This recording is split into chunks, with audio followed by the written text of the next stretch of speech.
भक्ति की विधियाँ कौन कौन सी हैं? सेवा करना और जप करना और कीर्तन आ गया और हाँ बोलो ना क्या है? शास्त्रों का अध्ययन करना भक्ति का अंग है। वो तो कर्मकांड है सीधा सीधा। यज्ञ हवन कर्मकांड है, वो भक्ति से कुछ लेना देना नहीं उसका।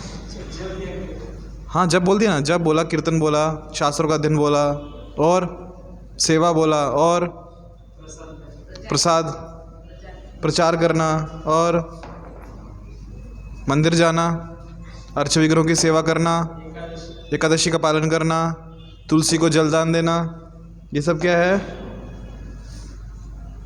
भक्ति के अंग है ना। धाम में जाना भगवान के भक्ति के अंग है। क्या ये कर्मकांड है?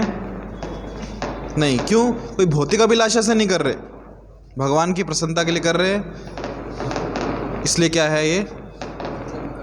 कर्मकांड नहीं है, ये भक्ति में आ गया। हाँ यदि एकादशी का पालन कर रहे किसी भौतिक इच्छा से तो फिर वो कर्मकांड में आ जाएगा और फिर अपराध भी होगा।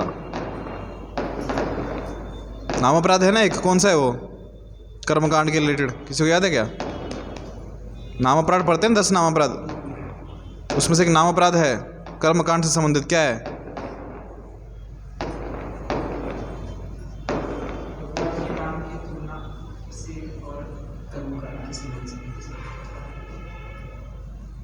भगवान नाम को किसी, जैसे बाकी मंत्र है ना कर्मकांड के, उसके समान नहीं समझना चाहिए कि हम ये काम कर रहे किस लिए, ये लाभ होगा। जो आर्त व्यक्ति है ना भगवान के पास जाता है, अच्छी बात है, और भक्ति में आने के बाद नए नए हरे कृष्ण महामंत्र का जप भी शुरू करते हैं, बहुत अच्छी बात है। और फिर भक्त, क्योंकि भगवान दयालु हैं, करुणामय हैं, तो बहुत और भक्त अनुभव लेके आते हैं अपना कि प्रभु जी जब से हम हरे कृष्ण महामंत्र का जप कर रहे हैं ना, हमारी ये समस्या का समाधान हो गया। पहले ये समस्या थी, अब नहीं है। जब से हरे कृष्ण महामंत्र का जप कर रहे हैं ना, ये हो गया, ये अच्छा हो गया, वो अच्छा हो गया। तो वो हो गया, वो अच्छी बात है। पर ऐसे भक्तों को जो क्या अभी क्या कहते हैं, कह सकते हैं हम कनिष्ठ स्तर पे हैं, कि हो गया अच्छी बात है, पर आप इस अपेक्षा से मत नाम जप कीजिए कि आपका ये कार्य हो जाएगा, ये कार्य हो जाएगा, क्योंकि वो फिर कर्मकांड के अंदर आ जाएगा और फिर वो भक्ति में नहीं रहेगी। क्योंकि भक्ति का प्रथम रूल क्या है?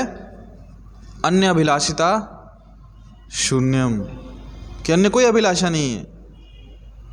और हरिनाम उतना सक्षम है कि आपको सब कुछ प्रदान करेगा। नाम चिंतामणि हो, जब हरे कृष्ण महामंत्र का जप कर रहे हैं तो जो इच्छाएं हो रही हैं पूरी होती हैं, पर हमें इच्छा लेके नहीं बैठना है, क्योंकि ये कर्मकांड नहीं कर रहे हैं हम कि ये इच्छा हो रही होगी और कहते हैं ना गणपति बप्पा ये कर दो, इतने नारियल चढ़ाएंगे आपको, ये कर्मकांड है, सीधा बिजनेस डील है। नाम जब से कोई बिजनेस डील नहीं है, ये कोई कर्मकांड थोड़ी है। प्रहलाद महाराज को नरसिंह भगवान आके स्वयं से कहते हैं, नरसिंह भगवान किसके लिए आए? प्रहलाद की रक्षा के लिए। मूवी देखी होगी सबने। प्रहलाद की रक्षा के लिए आए। कौन? नरसिंह भगवान। किसका वध कर दिया? हिरण्यकशिपु का वध किया। ठीक है।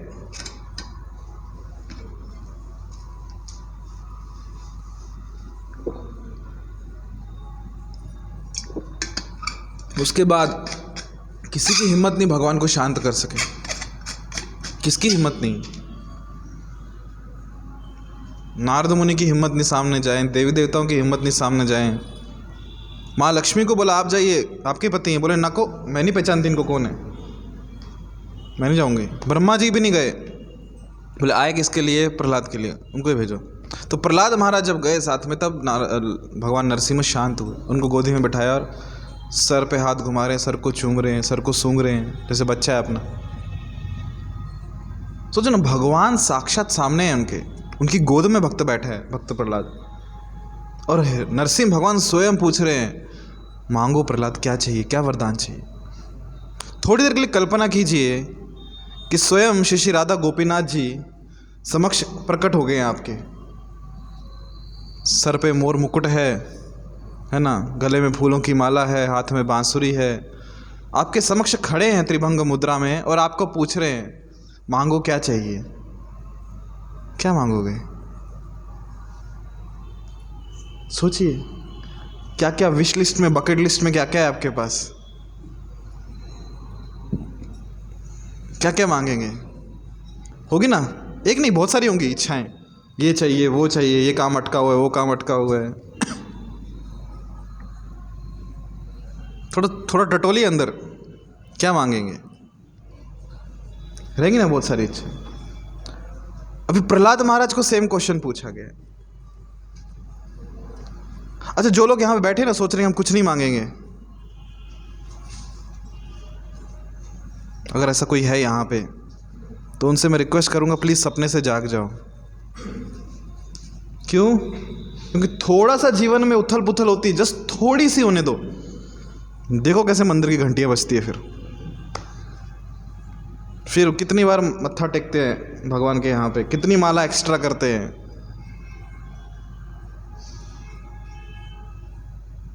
मैं कुछ भक्तों को जानता हूँ। एक भक्त है, अच्छे भक्त है, बहुत श्रद्धा है भगवान में, कभी भगवान से कुछ नहीं मांगते, कभी नहीं। और उनका हमेशा ये अनुभव है, मुझे भी बहुत बार बताया है कि प्रभु जी भगवान से कुछ मांगने की क्या ज़रूरत है, भगवान ने सब कुछ दिया ना ऑलरेडी। और लिटरली वो वक्त बहुत ग्रेटफुल रहता है, हमेशा भगवान के लिए कृतज्ञ रहता है। उनका अनुभव कि प्रभु जी मुझे कुछ नहीं मांगना, भगवान से सब कुछ है, जितना है वो थोड़ा सा जीवन में ऐसा आने दो बस, तुरंत 2 माला एक्स्ट्रा चालू हो गई। क्यों? मेरी ये इच्छा पूरी होनी चाहिए, बहुत ज़रूरत है, अपने लिए नहीं किसी और के लिए, पर किया तो सही। दूसरी प्रॉब्लम आई, 2 माला और एक्स्ट्रा हो गई अभी। क्यों? घर में फैमिली में किसी की तबीयत ठीक नहीं। तो जहां अभी तक इतने सालों से, और ये भावना बुरी नहीं, अच्छी बात है कि भगवान से क्यों मांगना है, कुछ सब कुछ दिया हुआ है भगवान ने, पर थोड़ा सा ऊपर नीचे कुछ हो ना तुरंत। और कोई प्रॉब्लम भी नहीं, भगवान से ही मांग रहे, कौन सा किसी और से मांग रहे हैं, अपने पापा से मांग रहे, कोई प्रॉब्लम नहीं, कोई गलत बात नहीं। पर मैं आपको बात ये समझा रहा हूं कि प्रहलाद महाराज का स्थिति देखिए कि उनके पिता ही स्वयं उनको मारने पे तुले हुए हैं, जाएं तो कहाँ जाएं। और भगवान नरसिंह स्वयं उनने उनको बचाया, रक्षा की, इतनी बार रक्षा की। और नरसिंह भगवान स्वयं सामने प्रत्यक्ष रूप में खड़े हैं, बैठे हैं, और उनको गोद में लेकर बोल रहे हैं मांगो क्या चाहिए। कुछ भी मांग सकते थे वो, पर उनका स्टेटमेंट क्या रहता है? कहते प्रभु मैं कोई बिजनेसमैन नहीं हूं, कोई व्यापारी नहीं हूं कि मैंने ये दिया तो बदले में मुझे ये दो, या मुझे इसकी अपेक्षा इसलिए मैं आपके लिए कर रहा हूं। कोई व्यवसाय नहीं है ये। बहुत बार लोग नाम जप करते हैं, संसार में हम देखोगे बहुत लोग नाम जप करते हैं। क्यों करते हैं? बदले में कुछ चाहिए। हनुमान चालीसा का पाठ करेंगे, क्यों करेंगे? रक्षा हो, बुद्धि बढ़े, बल आए, है ना। गणपति जी का मंत्र करेंगे, क्यों करेंगे? काम में अड़चन ना आए, विघ्न विनाशक है ना, विघ्नहर्ता करते हैं। बहुत सारे मंत्रों का जप करते हैं। किसी की अकाल मृत्यु है तो महामृत्युंजय मंत्र जप करते हैं। क्यों? हेतु है कुछ, मुझे आपसे ये चाहिए इसलिए मैं आपको ये दे रहा हूँ, मुझे आपसे ये चाहिए इसलिए मैं आपके दिन पे उपवास कर रहा हूँ, मुझे आपसे ये चाहिए इसलिए आपका नाम का यज्ञ कर रहा हूँ, इवन मुझे आपसे कुछ चाहिए इसलिए आपके नाम पे दान दे रहा हूँ, मैं नंगे पाँव आपके मंदिर में चल के आ रहा हूँ। क्यों? बदले में ये अपेक्षा है। होता है कि नहीं होता ऐसा? कैसे व्यवसाय कहेंगे कि नहीं कहेंगे? कहेंगे कि नहीं व्यवसाय? हाँ या ना? व्यवसाय, बिजनेस में ऐसे ही होता है ना। हम दुकानदार को क्या देते हैं? पैसे देते हैं, वो बदले में वस्तु देता है। तो वही हम देवी देवताओं के पास कहो या भगवान के पास कहो, कुछ लेके की अपेक्षा है, कुछ सामान चाहिए इसलिए बदले में दे रहे हैं उनको। इसे कहते हैं कर्मकांड। और प्रहलाद महाराज कह रहे हैं मैं कोई व्यवसाय नहीं कर रहा हूँ आपसे कि मुझे कुछ चाहिए था इसलिए आपका नाम स्मरण किया, नहीं, मुझे कुछ नहीं चाहिए। ये शुद्ध भक्ति के लक्षण है। अन्य अभिलाषिता शून्य। फिर भी जब नरसिंह भगवान जिद पे अड़ गए कि नहीं मुझे देना ही है, तुमको लेना ही पड़ेगा, मांगो कुछ, क्या चाहिए। बोले ठीक है देना ही, तो एक काम करो, मेरे पिताजी जो हैं उनका उद्धार कर दो। देखो अपने लिए नहीं मांग रहे किसके लिए? पिताजी के लिए। बोले उनका उद्धार कर दो। बोले ये वरदान तो फेल हो गया। क्यों? मैं तुम्हारा मांगना फेल हो गया, क्योंकि उनका उद्धार तो पहले ही कर दिया मैंने। क्योंकि जो भक्त है उनकी ऊपर की पीढ़ियाँ नीचे की पीढ़ियाँ ऐसी तर जाती हैं, तो मांगना तो कुछ और मांगो। तो देखो ये भक्त का भाव है। तो कर्मकांड क्या है कि भौतिक लाभ की इच्छा से कोई कार्य करना, विशेषकर भगवान के पास जाके, वो कर्मकांड है। तो भक्ति में कर्मकांड नहीं करना होता, कुछ भौतिक अभिलाषा के लिए नहीं करना होता। हाँ, भगवान की प्रसन्नता के लिए अवश्य करना होता है। तो हम नाम जब भी कर रहे हैं ना, तो उसमें कुछ ऐसी भौतिक अभिलाषा नहीं होनी चाहिए कि जॉब लग जाए, शादी हो जाए, बच्चे हो जाए, कर्जा माफ़ हो जाए। हाँ, आपको अलग से प्रार्थना करनी करो भगवान से, पर वो नाम जप के कर्मकांड के स्वरूप में मत देखो उसको। वो जो कर्मकांड भी करते हैं कृष्ण करें, वो भी मैं हूँ, और वो ही यज्ञ है। यज्ञ में हम आहुति डालते ना, स्वाहा। तो यज्ञ में कृष्ण कहते हैं भगवद गीता में, जो यज्ञ है वो भी मैं हूँ, जो आहुति डाल रहे हैं वो भी मैं हूँ।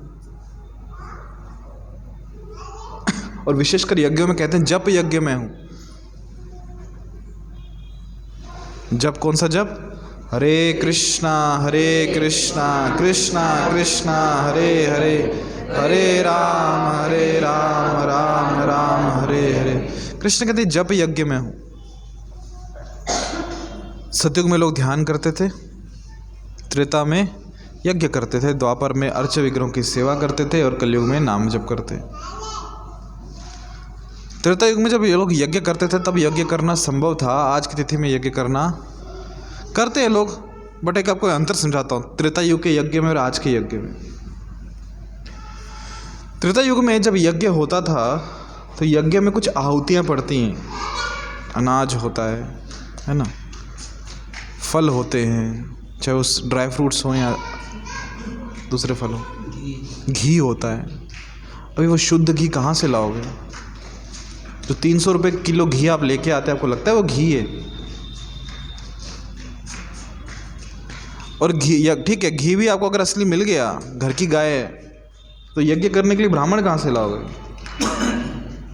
क्योंकि जो शुद्ध ब्राह्मण हैं वो भी दुर्लभ है आज। क्योंकि ब्राह्मण जो हैं त्रेता युग में विशेषकर, वो काड़ी पेटी लेके यज्ञ नहीं जलाते थे। यज्ञ में अग्नि प्रकट होती है ना, तो काड़ी पेटी से नहीं होती, वो मंत्रों के उच्चारण से होती है। और मंत्रों के उच्चारण से अग्निदेव को साक्षात वहाँ पे उनका आवाहन किया जाता है कि आप आइए, प्रकट होइए, तब अग्निदेव वहाँ प्रकट होते थे। आजकल बहुत दुर्लभ हो गया है, बहुत दुर्लभ हो गया। कोई होगा ऐसा जो ऐसे मंत्रों से अग्निदेव को प्रकट करे? और कैसे पता चलेगा कोई ब्राह्मण उतना ये है, शुद्ध है? टेस्ट होता था, अश्वमेध यज्ञ, गोमेध यज्ञ, कि अश्व की बलि चढ़ी है, गाय की बलि चढ़ी है यज्ञ में, काट के खाने के लिए नहीं, अपितु वहाँ पे जब यज्ञ हुआ ना, और जब बलि हुई घोड़े की, अश्व की या गाय की, तो वो ब्राह्मण में वो शक्ति होती थी कि सबके आंखों के सामने उस जो प्राणी है, जो पशु है, उसको ऊंची गति मिलती थी, देवलोक का शरीर मिलता था, सबके सामने उसको दिव्य शरीर मिलता चला जाता था। वो क्षमता थी, तब कहते हैं हाँ ये ब्राह्मण है, यज्ञ करो। टेस्ट है वो, क्वालिफाइंग टेस्ट। आज कहाँ है ऐसे ब्राह्मण जो ऐसे यज्ञ कर सके? इसलिए कलयुग में यज्ञ जो हैं उतने प्रभावशाली नहीं, खर्चा भी बहुत आता है ना। और कौन अपने फ्लैट में यज्ञ करेगा? पड़ोसी फायर एक्सटिंग्विशर को फ़ोन लगा देगा, फायर ब्रिगेड को, आ जाओ आग लग गई बाजू में। हमने किया था एक बार, यज्ञ नहीं किया था, मच्छर बहुत हो गए थे, तो नीम के पत्ते होते हैं ना, उसको एक टोकरी में लेके आग लगे धुआं किया कमरे में, पूरा रूम पैक कर दिया, खिड़की से धुआं बाहर गया, तो अड़ोसी पड़ोसी सब परेशान, आग लग गई, आग लग गई, आग लग गई। कहाँ यज्ञ करेंगे? तो विशेषकर कलयुग में भगवान ने एक जप यज्ञ दिया है कि जो लाभ यज्ञ करने से त्रेता युग में होता था, आज जप यज्ञ करने से हो जाता है। एक जगह बैठो, कुछ खर्चा नहीं है, माला लो, बैठो एक जगह और भगवान का जप करते हो मंत्रों का, हरे कृष्ण कृष्ण कृष्ण हरे हरे, हरे राम राम राम हरे। कोई खर्चा नहीं। इवन यहाँ तक कि कर्म कांड में भी आपको बताता हूँ, एक विधि है कि जहाँ पे अनुष्ठान होते हैं, आपने नहीं यदि सुना होगा तो 40 दिन का हो गया, या एक कितने लाख नाम जप करने उसका हो गया, तो अनुष्ठान होने के बाद यज्ञ किया जाता है और ब्राह्मणों को भोजन कराया जाता है। पर यदि मान लीजिए कोई व्यक्ति गरीब है, उसके पास उतनी क्षमता नहीं है कि वो यज्ञ करने के पैसे हों, ब्राह्मणों को भोजन करा सके, तो क्या करना चाहिए? तो उसके लिए भी उपाय दिया गया है कि आपका अनुष्ठान हो जाए ना, तो अब उतना नाम जप कर लो। और देखो, जप यज्ञ ये भी क्या है? एक यज्ञ। आपके पास पैसे नहीं है ना कि अब यज्ञ कर सको, उतना नाम जप और कर लो। आपके पास पैसे नहीं है ब्राह्मणों को भोजन करा सको, उतना नाम जप और कर लो।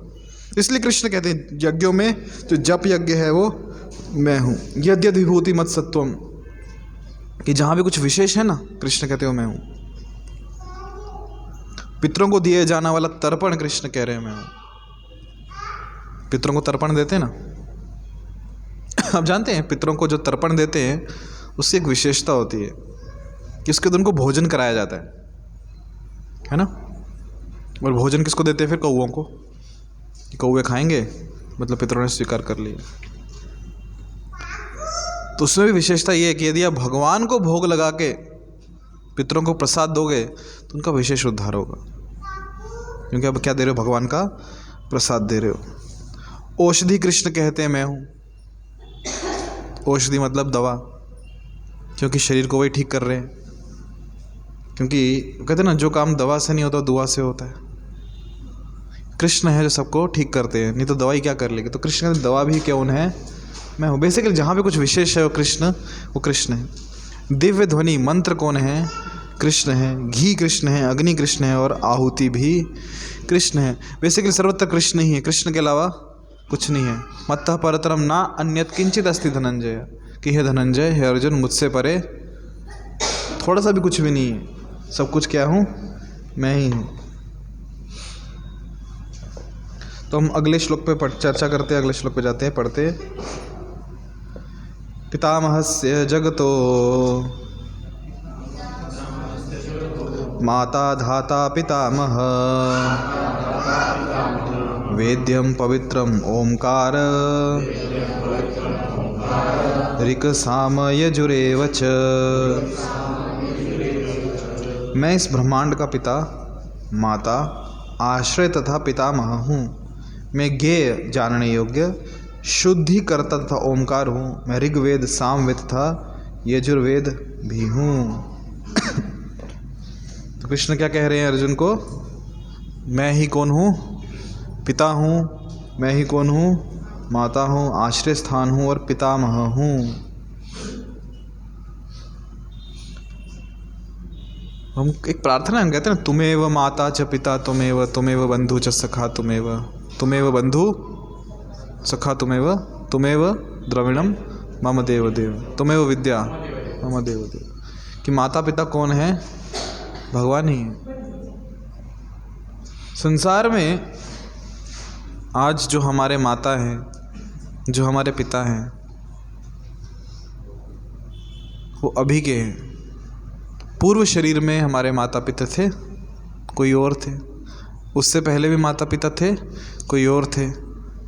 कितने जन्मों में, कितने शरीरों में हमने कितने माता पिता हमारे अलग अलग रहे, परंतु जो परम माता परम पिता है वो कौन है? वो कृष्ण है। और कह रहे मैं ज्ञेय हूँ, जानने योग्य। संसार में यदि कुछ जानना है ना तो कृष्ण को जानो, क्योंकि कृष्ण को जानने के बाद कुछ जानने के लिए बाकी नहीं रहेगा। अब संसार में कुछ भी जान लो वो परिपूर्ण नहीं है। शुद्धि करता तथा ओमकार, भगवान ही शुद्धि करते। इतनी मलिनता हृदय में है तो नाम जप से, क्योंकि नाम में और कृष्ण में कोई अंतर है क्या? नहीं। तो नाम जप से हृदय शुद्ध होता है। अब किसी भी, इस केवल नाम जप ही नहीं, नाम जप ठीक है डेफिनेटली है, पर किसी भी प्रकार से आप कृष्ण के संपर्क में आ जाओ, इसको बंद कर दो। अब किसी भी प्रकार से कृष्ण के संपर्क में आ जाओ, देखो कैसे शुद्धि होती है। कृष्ण के संपर्क में आने के कौन कौन से तरीके हैं? नाम, प्रसाद, शास्त्र, श्रीमद् भगवद गीता, श्रीमद् भागवतम, भगवान के अर्च विग्रह है ना, भगवान को अर्पित पुष्प, धाम, तुलसी माता, मतलब भगवान के सेवक जो हैं। तो ये सब क्या है? इनके माध्यम से हम कृष्ण के संपर्क में आ रहे हैं, तो ये सब शुद्ध करने वाले हैं। तो ये शुद्धि करता, कृष्ण शुद्ध कर देते हैं। पवित्र नदियां हैं, है ना, भगवान के चरणों को धो के निकली, तो ये सब क्या है करती है? शुद्ध करती है। और ओमकार, कृष्ण करे ओमकार भी मैं हूँ। अच्छा, ओमकार और कृष्ण में क्या अंतर है जानते हैं? कृष्ण भगवान का नाम है, तो ओमकार क्या है? कृष्ण कह रहे मैं भी हूँ, ओम भी मैं हूँ, पर दोनों में अंतर है। क्या अंतर है? अंतर वो है, जैसे आपका नाम क्या है? समर्थ। समर्थ यहाँ पे बैठा है और मैं बोलूँ समर्थ इधर आओ, तो समर्थ को पता है मैं उसको बुला रहा हूँ। और यदि मैं कहूँ समर्थ यहाँ बैठा है, समर्थ को नाम से संबोधित कर रहा हूँ, पर मैं अगर यदि कहूँ ये यहाँ बैठा है, बात उसी की हो रही है, पर नाम नहीं लिया मैंने। क्या बोला? ये यहाँ बैठा है। दोनों में अंतर समझ में आ रहा है? तुम इधर आओ, समर्थ इधर आओ, दोनों में अंतर है। एक में डायरेक्ट नाम लेके बोल रहा हूँ, दूसरे में इनडायरेक्टली बोल रहा हूँ, नाम नहीं ले रहा। तो वैसे ही जब हम कृष्ण कहते हैं मतलब भगवान को नाम लेके बुला रहे हैं, और जब ओम कहते हैं ना मतलब भगवान का निराकार स्वरूप है। हम डायरेक्टली भगवान को नहीं बुला रहे हैं, वो भगवान के स्वरूप पर निराकार स्वरूप है। इसलिए जो लोग भगवान से द्वेष करते हैं ना, जो भगवान को नाम जप नहीं करना चाहते हैं, भ्रम में लीन होना चाहते हैं, वो लोग फिर ओम का आश्रय लेते हैं। ओम का आश्रय लेना गलत बात नहीं है, मैं ये नहीं कह रहा हूँ कि ओम का नाम, ओम नहीं बोलना चाहिए। ओम बहुत शक्तिशाली मंत्र है, वेदों में मंत्र भी ओम से शुरू होते, पर वो भगवान का निराकार स्वरूप है। और जब हम भगवान के नाम लेते हैं ना, राम, कृष्ण, केशव, मधुसूदन, तो वह व्यक्तिगत पर्सनल टच आ जाता है। अब सोचिए ना, कोई भी यदि आपको बुलाए, ओए इधर आ, आपको पता ना आपको बुला रहे हैं, आप जाओगे भी, पर यदि कोई आपको नाम लेके बुलाए तो खुशी खुशी जाओगे, मुझे बुलाया। तो यही अंतर है ओम में और भगवान के नाम में। कृष्ण कह रहे हैं मैं ऋग्वेद हूँ, सामवेद हूँ और यजुर्वेद भी हूँ। तात्पर्य में प्रभुपाद जी बताते हैं, सारे चराचर विराट जगत की अभिव्यक्ति कृष्ण की शक्ति के विभिन्न कार्यकलापों से होती है। इस भौतिक जगत में हम विभिन्न जीवों के साथ तरह तरह के संबंध स्थापित करते हैं जो कृष्ण की शक्ति के अतिरिक्त अन्य कुछ नहीं है।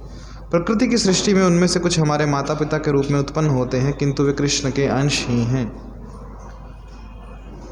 इस दृष्टि से यह जीव जो हमारे माता पिता आदि प्रतीत होते हैं, वे कृष्ण के अतिरिक्त कुछ नहीं है। इस श्लोक में आए धाता शब्द का अर्थ सृष्टा है। न केवल हमारे माता पिता कृष्ण के अंश रूप हैं, अपितु इनके सृष्टा दादी तथा दादा कृष्ण हैं। वस्तुतः कोई भी जीव कृष्ण का अंश होने के कारण कृष्ण है, अतः सारे वेदों के लक्ष्य कृष्ण ही हैं। हम वेदों से जो भी जानना चाहते हैं वह कृष्ण को जानने की दिशा में होता है। जिस विषय से हमारी स्वाभाविक स्थिति शुद्ध होती है वह कृष्ण है। इसी प्रकार जो जीव बहुत वैदिक नियमों को जानने के लिए जिज्ञासु रहता है वह भी कृष्ण का अंश अतः कृष्ण भी है। समस्त वैदिक मंत्रों में ओम शब्द जिसे प्रणव कहा जाता है एक दिव्य ध्वनि कंपन है और यह कृष्ण भी है। चूँकि चारों वेदों ऋग यजुर साम तथा अथर्ववेद में प्रणव या ओमकार प्रधान है, अतः इसे कृष्ण समझना चाहिए।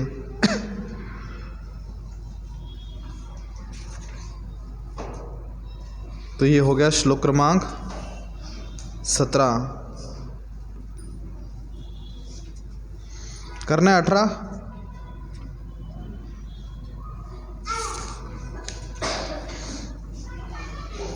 करना है या चर्चा कुछ और करें?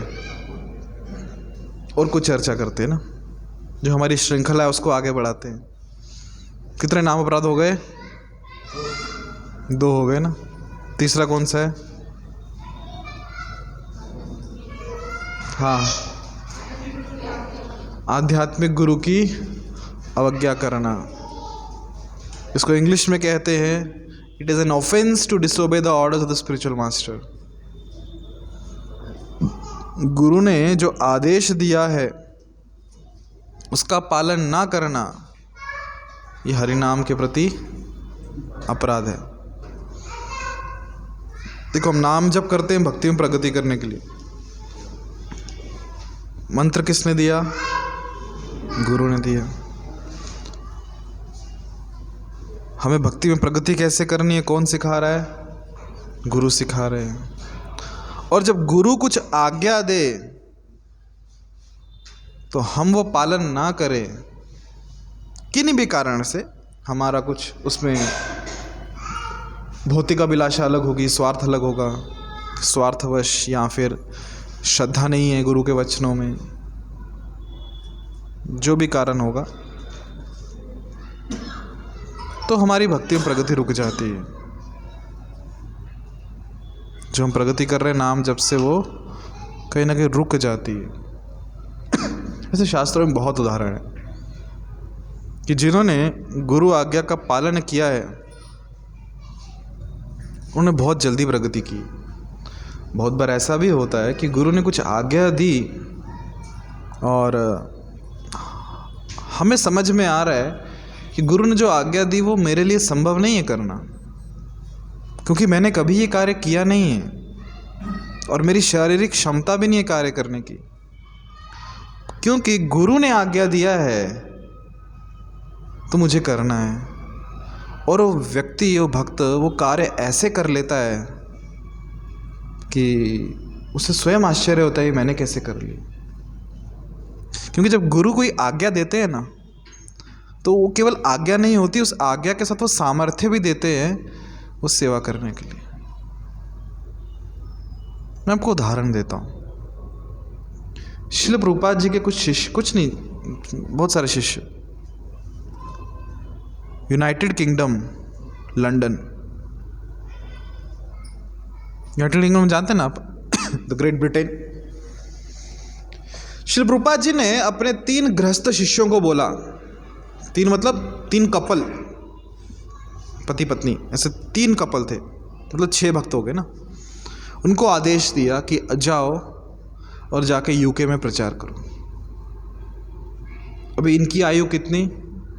21-22 साल, नौजवान है, ज़्यादा कुछ अनुभव भी नहीं है दुनिया का, भक्ति का तो भी ज़्यादा कुछ नहीं है। अभी 2-3 साल से तो प्रभुपाद से जुड़े हैं, नाम जप कर रहे हैं 16 माला। प्रभुपाद ने आदेश दे दिया कि जाओ यूके में प्रचार करो। और यूके एक ऐसा देश है जहाँ पे श्रील प्रभुपाद जी के गुरु महाराज श्रील भक्ति सिद्धांत सरस्वती ठाकुर के अन्य शिष्य, सन्यासी शिष्य यूके गए थे प्रचार करने के लिए, पर वापस आ गए कि वहाँ संभव नहीं है। पैंट शर्ट पहन के गए थे प्रचार करने के लिए, कुछ नहीं हुआ, वापस आ गए। सोचो, सन्यासी शिष्य भक्ति सरस्वती ठाकुर के। और यहाँ पे प्रभुपाद जी के गृहस्थ शिष्य, अभी अभी शादी हुई, अभी भक्ति में जुड़े, 2-3 साल से नाम जप कर रहे हैं। उन्होंने जाके पूरे यूके में प्रचार किया, ऐसा प्रचार किया, ऐसा प्रचार किया कि रथ यात्रा हुई यूके में। और जो भगवान श्री जगन्नाथ जी का रथ है,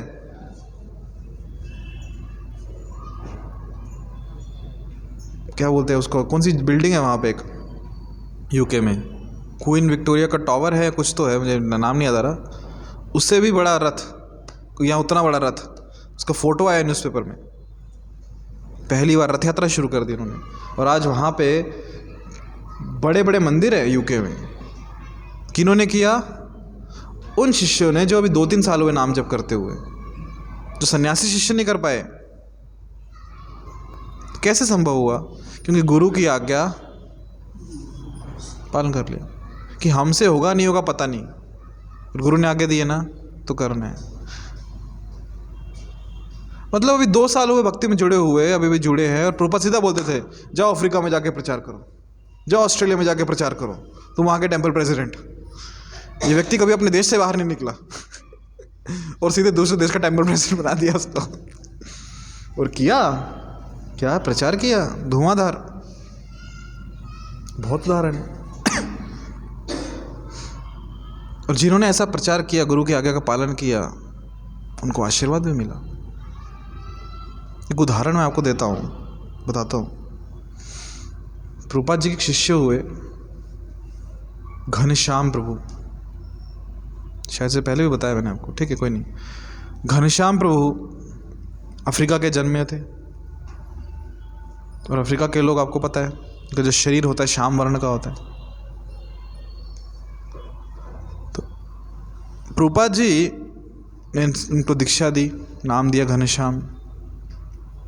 पहले क्रिश्चियन थे, चर्च में जाते थे, मिशनरी स्पिरिट थी, समहाउ इस प्रभुपाद के संपर्क में आए, इस्कॉन में आ गए, अभी हरे कृष्ण महामंत्र का जप करने लगे। तो प्रभुपाद ने उनको आदेश दिया, भक्तों के माध्यम से सेवा मिली, क्या, ग्रंथ वितरण करो। तो तमाल कृष्ण गोस्वामी महाराज उन दिनों उन्होंने संकीर्तन पार्टी बनाई थी, है ना, और संकीर्तन पार्टी में वो बस होती थी, और बस में बैठ के सब लोग जाते थे, निकल पड़ते थे बस पार्टी में, कीर्तन करते थे, ग्रंथ वितरण करते थे। इनको भी सेवा मिली ग्रंथ वितरण करने की।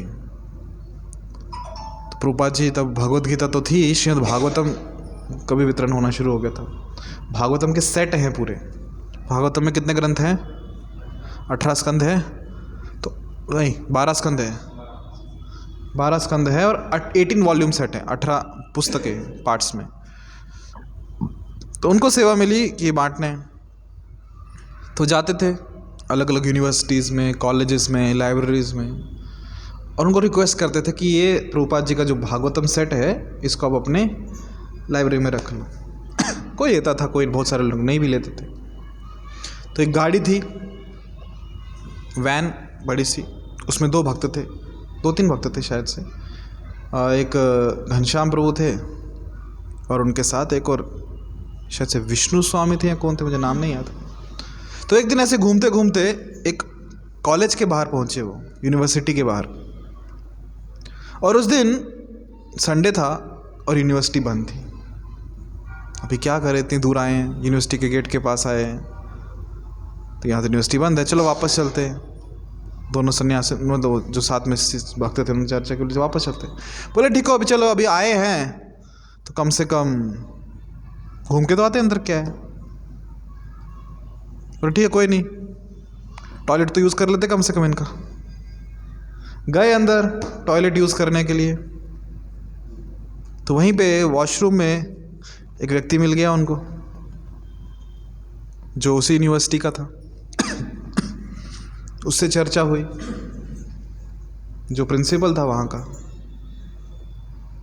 बोले चर्चा हुई उससे, तो कौन हो, क्या हो, कैसे हो, क्योंकि जो साधु होते हैं वैसे भी एलियन लगते हैं, कौन से ग्रह से आए हैं। भारत में तो नहीं, पर विदेशों में तो एलियन से कम नहीं लगते वो, हेयर स्टाइल अलग, ड्रेस स्टाइल अलग। तो चर्चा करते करते वही वॉशरूम में उन्होंने एक श्रीमद् भागवतम का सेट बेच दिया उस प्रिंसिपल को। किसके लिए? लाइब्रेरी में रखने के लिए। वो सॉरी, वो प्रिंसिपल नहीं था, वो वहाँ का लाइब्रेरियन था, लाइब्रेरियन था वहाँ का, कि यहाँ पे जो लाइब्रेरी है उसको आप रख सकते हो। छुट्टी वाले दिन वॉल्यूम सेट बेच दिया। वॉशरूम से बाहर आए तो बोले आज प्रिंसिपल भी हमारे यहीं पे हैं, कॉलेज की छुट्टी पर प्रिंसिपल हैं ऑफिस में, उनसे मिलते हैं। उनको मिले, प्रिंसिपल से चर्चा हुई, लाइब्रेरी में तो दे दिया। प्रिंसिपल को भी अब पर्सनल एक वॉल्यूम सेट श्रीमद् भागवतम का पर्सनल दे दिया, एक 2 श्रीमद् भागवतम के सेट बड़े बड़े। छुट्टी वाले दिन बंद यूनिवर्सिटी में 2 सेट बेच दिए। अभी घनश्याम प्रभु अंदर गए हैं, दूसरे भक्त बाहर वेट कर रहे हैं जो उनसे सीनियर हैं, अभी तक आया नहीं। टॉयलेट यूज़ करने को इतना टाइम लगता है क्या?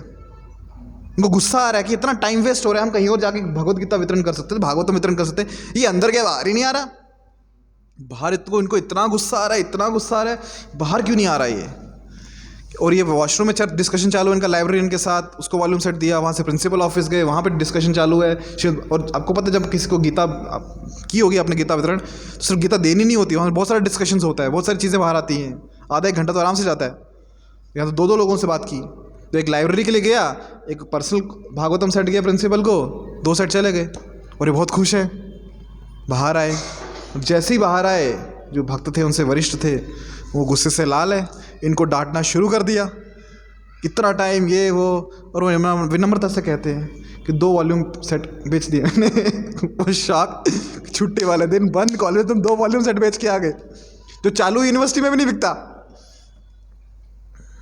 ये घनश्याम प्रभु की श्रद्धा थी प्रभुपाद में। प्रभुपाद ने कहा है ना करना है, बंद यूनिवर्सिटी को बेच के आ गए छुट्टी वाले दिन। अभी कहानी में ट्विस्ट बताऊं आपको। ट्विस्ट ये है कि जो श्रीमद् भागवतम के सेट घनश्याम प्रभु ने कॉलेज की यूनिवर्सिटी की लाइब्रेरी के लिए बेचा, और जो प्रिंसिपल को पर्सनल बेचा पूरा बॉक्स श्रीमद् भागवतम का 12 स्कंद 18 वॉल्यूम, वो श्रील प्रभुपाद जी ने अब तक लिखे भी नहीं थे और छपे भी नहीं थे। मतलब उन्होंने उनको बोला कि प्रभुपाद जी अभी लिख रहे हैं, वो छपेंगे, तो जैसे ही छपेंगे आपको लाके दे देंगे, अब एडवांस बुकिंग करो। सोचो, ये विश्वास श्रील प्रभुपाद जी में। और जब घनश्याम प्रभु ऐसा उनका ग्रंथ वितरण होता था, ये रिपोर्ट श्रील प्रभुपाद जी के पास जाती थी, और तमाल कृष्ण गोस्वामी महाराज प्रभुपाद जी को पढ़ के सुनाते थे कि पूरे विश्व में कहाँ कहाँ कितना ग्रंथ वितरण हो रहा है।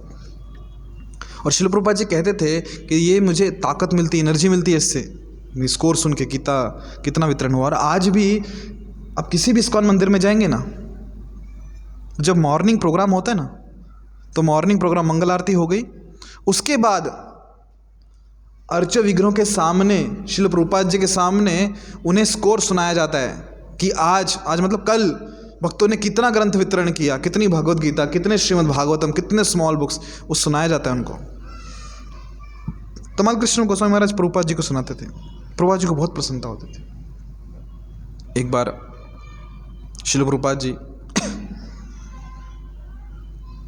पश्चिम में आए, जहाँ पे घनश्याम प्रभु जिस मंदिर में थे, जहाँ सेवा करते थे, तो तमाल कृष्ण गोस्वामी महाराज ने प्रभुपाद जी को बताया, प्रभुपाद घनश्याम प्रभु जिन्होंने जो ग्रंथ वितरण करते थे, जिनके स्कोर में आपको सुनाता हूँ, प्रभुपाद बहुत प्रसन्न हुए उनसे, उनको पास बुलाया, उनके सर पे हाथ फेरा, उनको आशीर्वाद दिया। और उनको क्या आशीर्वाद दिया जानते हैं? प्रभुपाद जी ने उनको आशीर्वाद दिया, you will see Krishna in this very life time, कि तुम इसी जन्म में कृष्ण का दर्शन करोगे। सोचिए, ये आशीर्वाद मिलना और क्या चाहिए। मिल गया आशीर्वाद, बहुत प्रसन्न हो गए। कुछ दिन बीते, तमाल कृष्ण गोस्वामी महाराज भी उसी रूम में थे। तो तमाल कृष्ण गोस्वामी महाराज सोचा कि अगली बार कि मैं सुनाता हूँ प्रभुपाद जी को कि घनश्याम प्रभु ने कितना ग्रंथ वितरण किया, एक काम करता हूँ ना, घनश्याम प्रभु को ही देता हूँ कि आप ही प्रभुपाद जी को पढ़ के सुनो। प्रभुपाद जी इतना प्रेम करते घनश्याम प्रभु से, उनको बोला आप ही सुनाइए ना प्रभुपाद जी को कि कितना ग्रंथ वितरण किया। तो घनश्याम प्रभु बैठे प्रभुपाद जी के सामने और उनको बता रहे हैं कि कितना ग्रंथ वितरण कहाँ कहाँ कैसे कैसे किया। और जब ये बता रहे हैं तो प्रभुपाद जी देख ही नहीं रहे घनश्याम प्रभु की तरफ। प्रभुपाद जी इधर देख रहे हैं, कहीं और उधर देख रहे हैं, किसी और की तरफ देख रहे हैं, जैसे कि घनश्याम प्रभु उस कमरे में है ही नहीं। और तमाल कृष्ण गोस्वामी महाराज देख रहे हैं, प्रभुपाद जी इनको देख ही नहीं रहे, इधर उधर देख रहे हैं। और घनश्याम प्रभु पढ़ रहे हैं उनका स्कोर भगवद गीता का। कुछ समय बीता, प्रभुपाद जी ने घनश्याम प्रभु की तरफ देखा और उन्होंने कहा, you are not the doer, तुम करता नहीं हो। घनश्याम प्रभु समझ गए, तमाल कृष्ण गोस्वामी महाराज समझ गए, उनको बोला ठीक है तुम जाओ अभी बाहर। कि अभी तक तमाल कृष्ण गोस्वामी महाराज बता रहे थे तो बात ठीक थी, पर जो जिसने ग्रंथ वितरण किया वो बता रहे हैं मैंने कितना सेवा किया, मैंने कितना सेवा किया। प्रभुपाद ने भाव भी नहीं दिया, तुम करता नहीं हो, तुमको लगता है तुम सेवा कर रहे हो, करता कोई और है। और ये ग्रंथ वितरण में अनुभव आता ही है। जिन्होंने भगवद गीता वितरण की है ना, उनके अनुभव है। क्या अनुभव है? कि जो पुस्तक वितरण हम कर रहे हैं ना, भगवत गीता लेके लोगों को दिखा रहे हैं, वो मैं नहीं कर रहा हूँ। क्योंकि जब मुझे लगता है ना मैं कर रहा हूँ, एक भी पुस्तक नहीं जाती। पुस्तक वितरण करने की ट्रिक क्या जानते हैं? क्या ट्रिक है पता है? ट्रिक ये कि प्रार्थना करो भगवान को, पंचतत्व को, शिल प्रभुपाद जी को। प्रार्थना करो क्या? कि ग्रंथ वितरण हो, मुझसे सेवा हो। जो व्यक्ति उस प्रार्थना के मूड में है ना, उसी के हाथ से सेवा होगी, उसी के हाथ से ग्रंथ जाएंगे। ये तो आपको लग रहा है आप कर रहे हो, कितने भी मार्केटिंग हेड हो, कितने भी अच्छा बिजनेसमैन हो, कितने लोगों को फंसाया होगा, एक ग्रंथ नहीं जाएगा आपके हाथ से। जब तक वो सेवा भाव नहीं आएगा, वो भिक्षुक की भांति मांगोगे कि नहीं कि प्रभु सेवा करनी है, अवसर दो, एक भी ग्रंथ वितरण नहीं कर पाओगे। जो सेवा भाव में वो कर पाएगा। इसका प्रैक्टिकल अनुभव बताता हूँ मैं, आप सबके अनुभव रहे होंगे। आप एक व्यक्ति को पकड़ो, उसको पिछले आधे घंटे से बता रहे हो गीता में ये है, इसलिए पढ़नी चाहिए, ये होना चाहिए, वो पहना चाहिए, वो नहीं लेता। 1 घंटा सुनता है पहले आपसे, आपको लगता है अभी तो फंस गया है, लेगा ही लेगा। 1 घंटा सुनने के बाद वो चला जाता है, हाँ जाहिर से मलाता, तुम्हें खूब छान सांगता, निकल जाता है। और हम देखते हैं 1 घंटा वेस्ट किया, इसके लिया ही नहीं इसने, पूरा डिप्रेशन में हम लोग। और जैसे ही वो व्यक्ति निकल जाता है, पीछे से 2 लोग आते हैं और गीता बेच रहे हो, 2 इधर, 2 गीता लेके चले जाते हैं। उनको कुछ नहीं बताया हमने, आए और गीता लेके चले गए। तो अभी बताओ किसने किया गीता वितरण? भगवान ने हमारी मेहनत देखी कि प्रयास कर रहे, 1 घंटा बताया इसने। पर अगर वही व्यक्ति लेके जाएगा तो अहंकार आ जाएगा, मैंने बेचा 1 घंटा सुना के इसको। ऐसा व्यक्ति लेके गया जिसको कुछ सुनाया नहीं। होता है ऐसा, होता है। तो ये है कला, ग्रंथ वितरण करने की, सेवा करने की। भिक्षुक बनना पड़ेगा। बिना भिक्षुक बने ना हम सेवा भी नहीं कर पाएंगे। हमको लगता है हम सेवा कर रहे हैं, जब तक हृदय से इच्छा नहीं होगी ना, मांगेगी नहीं ना कि मुझे सेवा करनी है, सेवा दो, सेवा मिलेगी भी नहीं। और जब आप हृदय से मांगोगे ना कि प्रभु सेवा दो, सेवा करने की बहुत इच्छा है, ऐसे सेवा मिलेगी, तुरंत सेवा मिलेगी, बहुत सेवा मिलेगी। और जानते सेवा का फल क्या होता है? आपने सेवा की और आपकी सेवा से भगवान और गुरु प्रसन्न होंगे, उसका फल जानते क्या होता है? फल ये होता है कि आपको और सेवा मिलती है। तो इसलिए सेवा बहुत सावधानी पूर्वक करनी चाहिए, क्योंकि अगर आपकी सेवा से भगवान गुरु प्रसन्न हो गए तो आपको और सेवा देंगे फिर। तो इसलिए जिसको सेवा करने की इच्छा नहीं होती ना, वो सेवा अच्छे से नहीं करता, क्योंकि पता है सामने वाला व्यक्ति फ्रस्ट्रेट हो जाएगा, दोबारा सेवा ही नहीं देगा। ऐसे भी केस देखे मैंने। वो सेवा अच्छे से करेंगे नहीं, क्यों? पता है प्रभु जी को गुस्सा आएगा, बाद में बोलेंगे जा तुझे सेवा होती नहीं, तू मत कर, किसी और को दे देंगे। तो वो सेवा अच्छे से करता ही नहीं है। और जिसने सेवा अच्छे से की उसको फिर और सेवा मिलती है। अगर और सेवा मिल रही है मतलब भगवान और गुरु आपकी सेवा से बहुत प्रसन्न है। तो हम चर्चा कर रहे थे, शिल प्रभुपाद जी बहुत प्रसन्न हो गए उनसे, उन्हें आशीर्वाद दे दिया। बाद में शिल प्रभुपाद जी जब इस जो उनका देह था वो छोड़ दिया, उन्होंने भगवत धाम चले गए शिल प्रभुपाद। कुछ वर्षों बाद इन्हीं घनश्याम प्रभु की दीक्षा हुई, संन्यास दीक्षा हुई, और इनको नाम मिला भक्ति तीर्थ स्वामी। फिर कुछ समय बाद वो भारत आए। जब वो भारत आए, जगन्नाथपुरी पहुंचे, उनके मन में इच्छा हुई कि मैं जगन्नाथ जी का दर्शन करूंगा, मंदिर में प्रवेश करूंगा। पर जगन्नाथपुरी का जो मंदिर है जगन्नाथ जी का, वहाँ नियम है कि मंदिर में वही लोग प्रवेश कर सकते हैं जो भारत के हैं और जो हिंदू हैं, सनातनी हैं, उन्हें प्रवेश मिलता है। वहाँ गोत्र पूछते हैं एंट्री में, बाकियों को प्रवेश नहीं है। तो इन्होंने क्या किया, अपने सर पे गमछा बांधा, जैसे दक्षिण भारत के लोग बांधते हैं, काले तो वैसे ही थे, दक्षिण भारत के भी लोग काले होते हैं। तो फेटा बांध के ऐसे चले गए, किसी ने रोका ही नहीं। सबको लगा होगा दक्षिण भारत से ही भारत का ही कोई व्यक्ति है। चले गए अंदर, जगन्नाथ मंदिर में प्रवेश किया, सबसे बचते बुझते पहुंच गए। तभी एक पंडे ने उनका हाथ पकड़ लिया। पंडा जानते हैं, जो वहाँ के पुजारी, उनको पंडा बोलते हैं, एकदम हट्टे खट्टे। पंडा ने उनका हाथ पकड़ लिया, ये सोचे फंस गया अभी मैं, पकड़ लिया मुझे किसी ने। पकड़ के सीधा जगन्नाथ जी के सामने जाके खड़ा कर दिया, एकदम फेस टू फेस। और जगन्नाथ मंदिर में यदि आपको जगन्नाथ जी के दर्शन करने हैं ना, फ्री मसाज होती है, फ्री बॉडी मसाज। गए ना जगन्नाथ मंदिर, इतनी देर लाइन में लगने के बाद पल भर के दर्शन होते हैं और सीधा बाहर। इनको सीधा जगन्नाथ जी के सामने खड़ा कर दिया, करो कितने दर्शन करने। ये प्रसन्न हो गए, वाह, जगन्नाथ जी के दर्शन किए अच्छे से, बाहर आए। जो पंडा उनको लेके गया था ना जगन्नाथ जी के सामने, उस पंडा ने कहा, देखो मैंने पहचान लिया कि तुम भारत के नहीं हो, तुम विदेशी हो, पर ये अगर बाकी लोग तुम्हें पकड़ लेते ना, बहुत मारते, क्योंकि यहाँ पे बाकी लोगों का आना वर्जित है। पर क्योंकि मैं इनकी विचारधारा से सहमत नहीं हूँ, मुझे लगता है जगत के, पूरे जगत के नाथ हैं, जगन्नाथ है, तो कोई भी दर्शन कर सकता है, इसलिए मैं तुम्हें लाके दर्शन करा दिए, बाहर तक छोड़ दिया उनको। अभी भक्ति तीर्थ स्वामी, नाम बदल गया ना, घनश्याम बरू से भक्ति स्वामी, तो भक्ति तीर्थ स्वामी, भक्ति तीर्थ महाराज, उनके लगा दर्शन हो गए जगन्नाथ जी के। वंस मोर, एक बार और, फिर से फेटा बांधा ही था, फिर से घूम के आए। अभी घूम के आए, दूसरे पंडे ने पहचान लिया, अरे वो पकड़ो पकड़ो उसको पकड़ो।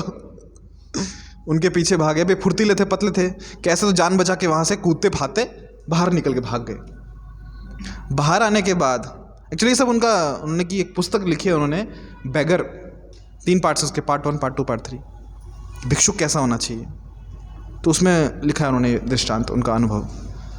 तो उसमें वो लिखते बताते हैं कि जो दर्शन हुए ना पहली बार,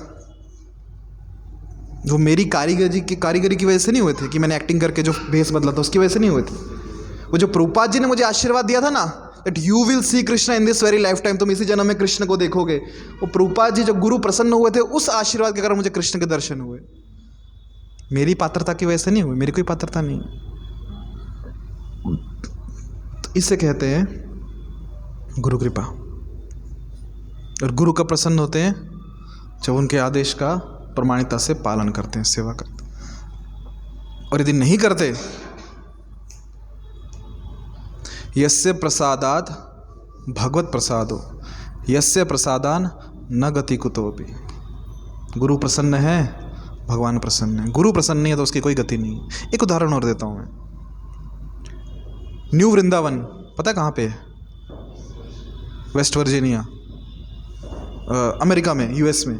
जैसे प्रभुपाद यहाँ वृंदावन है, प्रभुपाद ने वहाँ न्यू वृंदावन बनाया, मतलब इस्कॉन टेम्पल है वहाँ पे। वहाँ पे प्रभुपाद जी बैठे थे, प्रवचन दे रहे थे, तो शिष्य की इच्छा हुई। क्या इच्छा हुई? कि मुझे हरिदास ठाकुर की तरह नाम जप करना है। हरिदास ठाकुर कितना नाम जप करते थे? 3 लाख नाम जप हर दिन, मतलब 192 माला, 192 माला हर दिन नाम जप करते थे। तो उनकी इच्छा है मुझे भी उतना नाम जप करना है। तो उन्होंने प्रभुपाद जी को इच्छा व्यक्त की कि प्रभुपाद मुझे नाम जप करना है ऐसा। तो प्रभुपाद जी ने कहा, बाकी भक्ति बैठे सबको कहा कि जो आचार्य हैं हमें उनका अनुकरण नहीं करना चाहिए, उनका अनुसरण करना चाहिए। मतलब जो कार्य वो कर रहे हैं हमें उनको वैसा फॉलो नहीं करना है, जो उन्होंने आदेश दिए उनका पालन करना है। क्योंकि जो गोस्वामी गण हैं उनके जैसे करते थे ना, जो जीवन था कि दिन भर केवल छाछ पे जीना, 1000 दंडवत करना, है ना, इतना नाम जप करना, जो तपस्या वो करते थे, हम करेंगे ना मर जाएंगे। तो हमें नहीं कहा गया वो सब करने को, हमें वो कहा गया जो उन्होंने करने को कहा है। लोग शिव जी की नकल करते हैं। शिव जी की नकल करने जाएंगे ना मर जाएंगे। शिव जी ने जहर पिया था, कहाँ रहते हैं वो? गले में सांप है, भूति लगाते हैं। पर शिव जी करने को क्या कहते हैं? वो करना चाहिए। तो वैसे ही प्रभुपाद जी बताते हैं कि हमें नहीं करना है वो सब जो हरदास ठाकुर ने किया, हमें वो कर रहे हैं जो उन्होंने करने को बोला है हमें। और प्रभुपाद जी ने क्या आदेश दिया कि तुम 16 माला नाम जप करो, 4 नियमों का पालन करो, एकादशी उपवास करो, सेवा करो, भागवतम पढ़ो, सफिशिएंट है और कुछ करने की जरूरत नहीं है। तो ये शिष्य बाद में अपने गुरु भाई से चर्चा करते कि देखो तो गुरु भाई उनको बताते, देखो तुम जो प्लान कर रहे हो ना कि 192 माला, मतलब प्रभुपाद के दूसरे शिष्य को कहते हैं तुम जो प्लान कर रहे हो ना वो मत करो। प्रभुपाद जी ने मना किया, सबके सामने मना किया। बोले नहीं नहीं नहीं नहीं, तुम समझे नहीं। प्रभुपाद जी ने सबके सामने मना किया, किस लिए? ताकि बाकी लोग ना करें। मैं जानता हूँ प्रभुपाद के हृदय की बात, प्रभुपाद चाहते हैं मैं करूँ। प्रभुपाद जी ने क्यों मना किया? ताकि बाकी लोग ना करें, बट अंदर से मैं जानता हूँ प्रभुपाद जी चाहते हैं मैं करूँ। इन शिष्य ने, प्रभुपाद के दूसरे शिष्य ने बहुत समझाया इनको, नहीं प्रभुपाद क्लियरली बोले कि नहीं करना है, तुम क्यों जिद पे अड़े हुए हो? नहीं सुना उन्होंने, गुरु ने कहा पर नहीं सुना, चले गए वहाँ से। कहाँ? श्रीधाम मायापुर, पश्चिम बंगाल। किस लिए? प्रतिदिन 3 लाख नाम जप करने के लिए।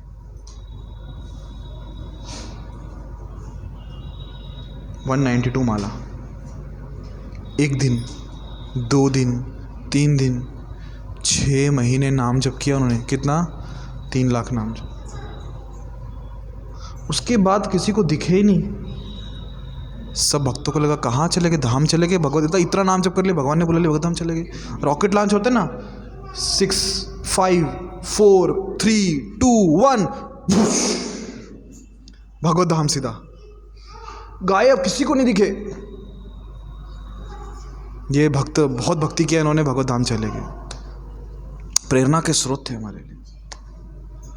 एक दिन अमेरिका में एक भक्त कार लेके गए थे गैस स्टेशन, पेट्रोल पंप। तो उसको बोला पेट्रोल भरो, और जो पेट्रोल भर रहा है उसकी तरफ देख रहे हैं, कहीं तो देखा है इसको। फिर याद आया, हरे कृष्णा प्रभु, आप तो मायापुर गए थे ना, 3 लाख नाम जब हर दिन, यहाँ कैसे? पेट्रोल पंप पे काम कर रहे हैं। कहते नहीं, वो अभी संसार है, घर गृहस्थी है, बीवी बच्चे हैं, उनको संभालना है, तो खर्चा लगता है, तो पैसे कमा रहा हूँ यहाँ पे पेट्रोल पंप पे। अच्छा अच्छा अच्छा अच्छा। और माला कैसे चल रही है? 16 माला?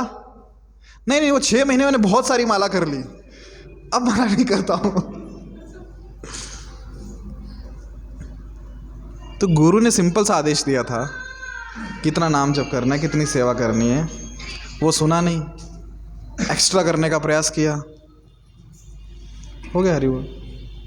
और कितने हैं जो जाते हैं ऐसे,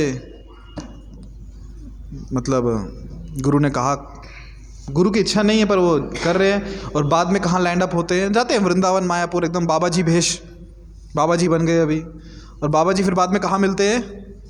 किसी बीच पे लेटे हुए, छुट्टियां मना रहे हैं।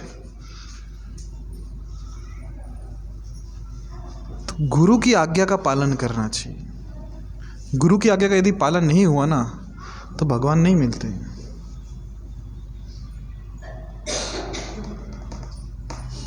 एक उदाहरण मैं आपको और देता हूँ, समय है हमारे पास? एक छोटा सा उदाहरण देता हूँ कि गुरु प्रसन्न होने पे कैसे आशीर्वाद देते हैं।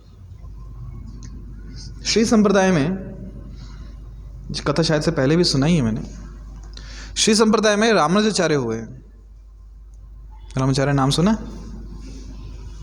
उनके बहुत सारे शिष्य थे। तो एक बार रामानुजाचार्य अपने शिष्यों के साथ बैठे थे, और उनके मन में एक इच्छा थी कि मेरी इच्छा है कि जो हमारे बालाजी है ना, तिरुपति बालाजी, उनकी सेवा के लिए पुष्प चाहिए, उनके लिए रोज सेवा के लिए फूलों का हार चाहिए। तो कोई ऐसा शिष्य चाहिए जो फूलों की खेती करे, जो फूल उगाए। कहाँ पे उगाएगा?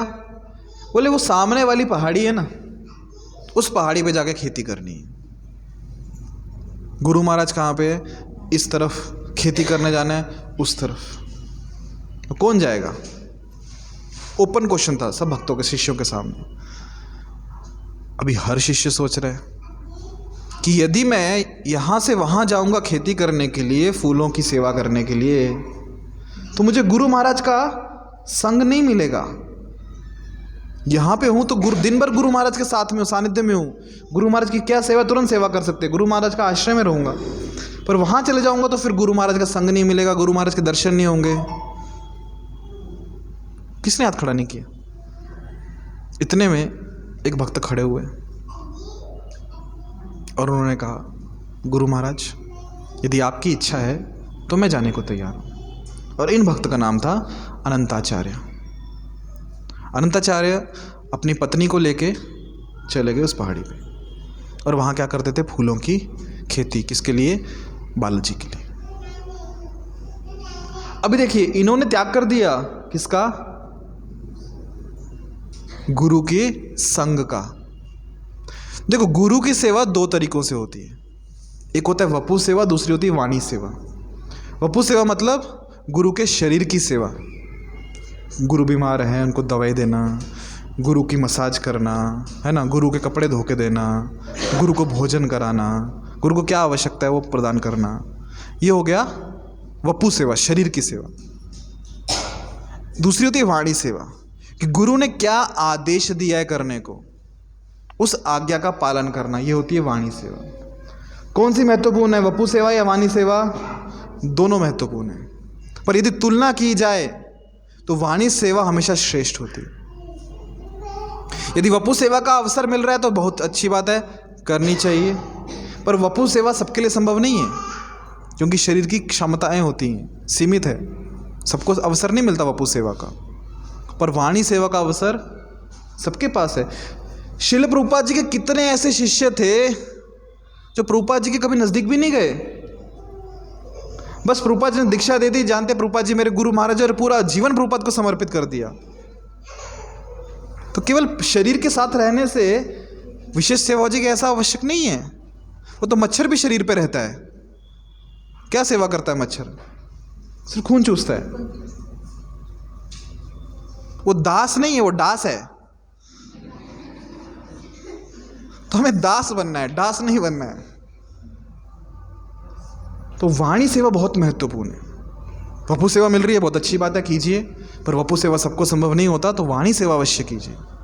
तो अनंताचार्य जी ने वाणी सेवा स्वीकारी कि गुरु का आज्ञा क्या है। चले गए वहाँ पे, और वहाँ पे खेती करने लगे फूलों की। नाम जप करते थे, कीर्तन करते थे, कृष्ण का स्मरण करते थे, और फूलों की सेवा करते, खेती करते थे। तो खेती करते करते एक दिन, अभी उम्र भी, आयु भी है, अकेले कर रहे हैं, धूप है, कृष्ण के लिए कर रहे हैं, कृष्ण का नाम जप कर रहे हैं। और कृष्ण की विशेषता क्या है पता है? पता क्या है विशेषता?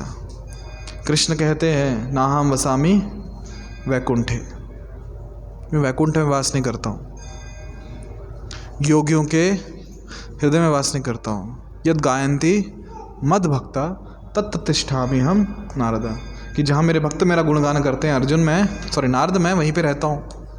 तो यहाँ पे उनके भक्त अनंताचार्य भगवान का गुणगान कर रहे हैं, कीर्तन कर रहे हैं। सोचो ना, यहाँ से कुदाल चला रहे हैं, पर मुख में क्या चल रहा है? हरिनाम चल रहा है।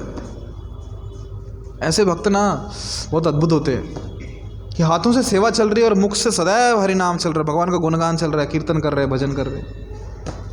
तो वैसे अनंताचार्य हाथों से सेवा कर रहे हैं, मुख से हरिनाम चल रहा है। तो कृष्ण वहाँ मंदिर में क्या करते हैं?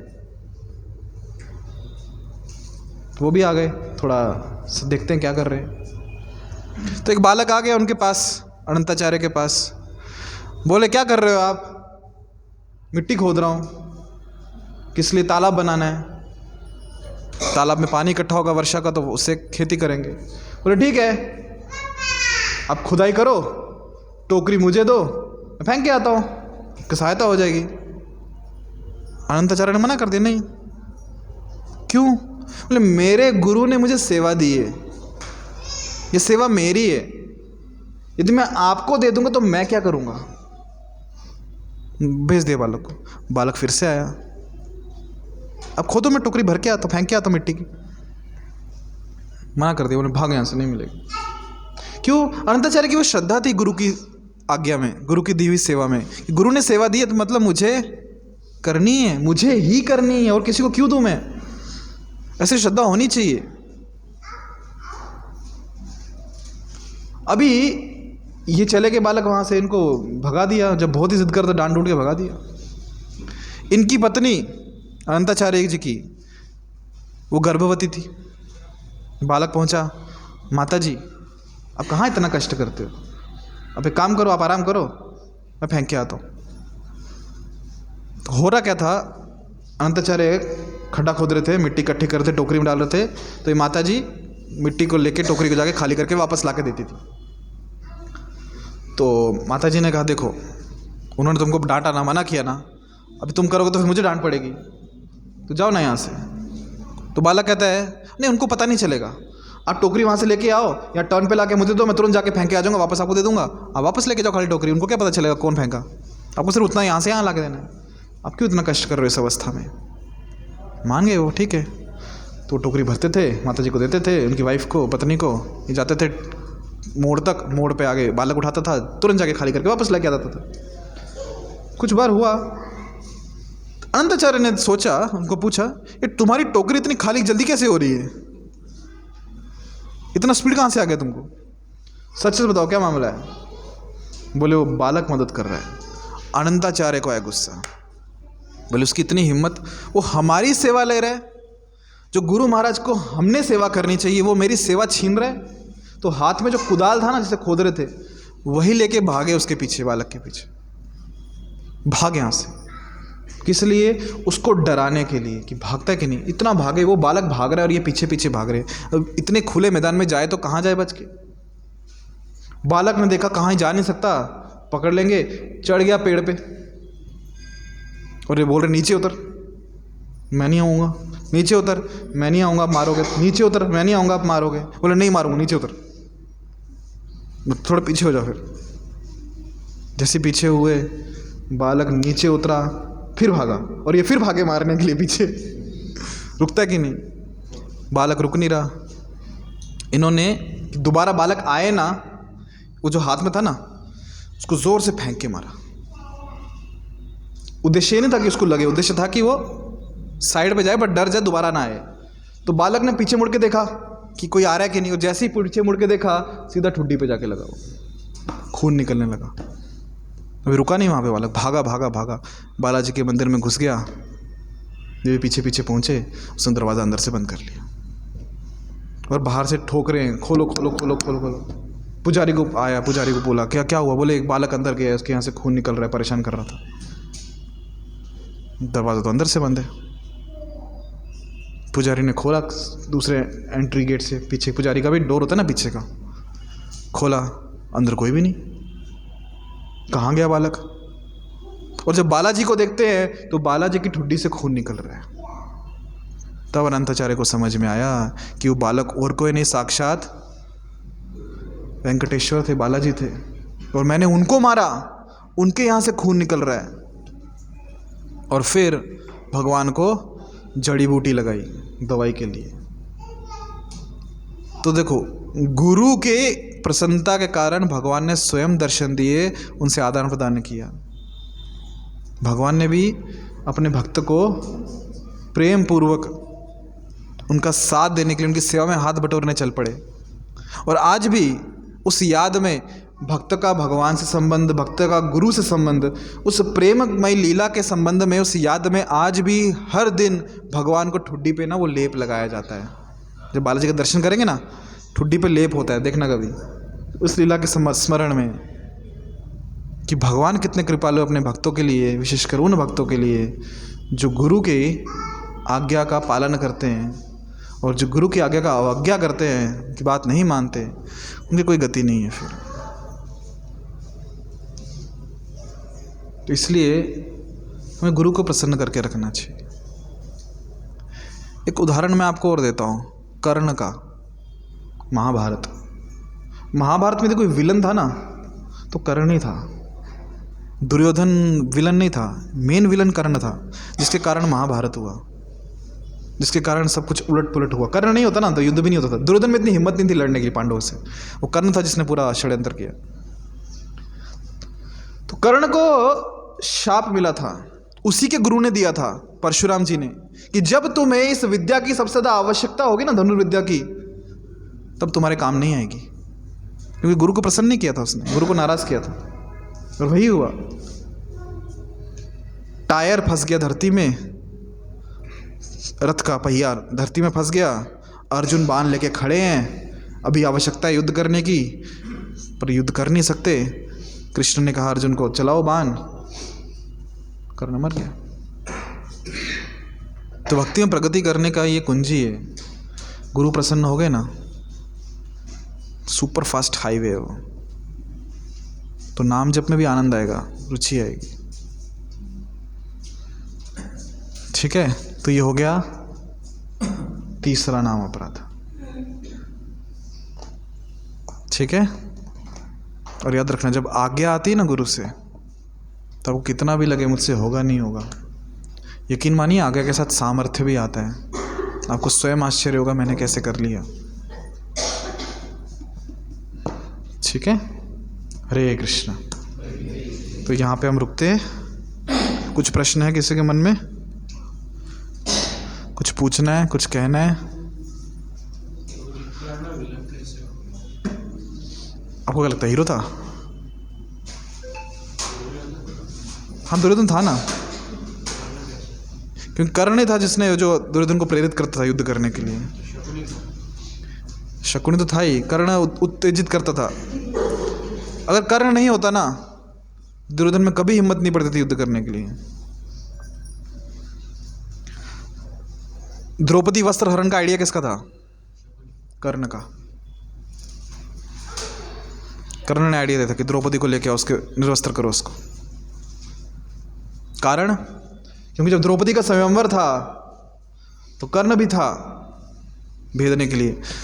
द्रौपदी ने मना कर दिया, मैं नहीं शादी करूंगी इससे। तो अंदर बदले की भावना थी उसमें, मुझे मना किया था ना, अभी देख।